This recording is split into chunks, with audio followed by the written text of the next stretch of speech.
आहेत आता बातम्या सगळीकडे चालू आहेत. काय होणार? कसलं नाही होणार का?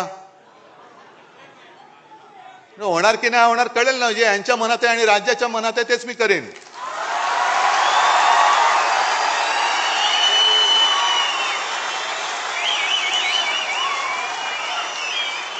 पण ते होऊ नये, ते होऊ नये. मराठी माणसाची शक्ती एकत्र येऊ नये म्हणून यांच्या मालकाचे नोकर इकडे गाठी भेटी घ्यायला लागले. हॉटेलमध्ये भेटतायत मालकांचे नोकर तुम्ही. कारण जर का मुंबईवरती ताबा यांना मिळाला नाही आणि मुंबई परत शिवसेनेच्या ताब्यात आले, आम्ही घेणारच आहोत.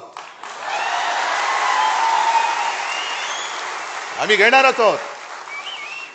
मुंबई जर का पुन्हा मराठी माणसाच्या ताब्यात गेली तर मालकाच्या मित्राचं कसं होणार? अदानीचं कसं होणार?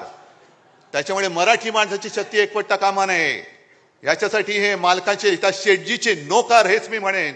आणि त्या नोकरांचे नोकर जे आज नालायकपणाने वर्धापन दिन साजरा करतात ते शेटजींच्या नोकराचे नोकर आहेत.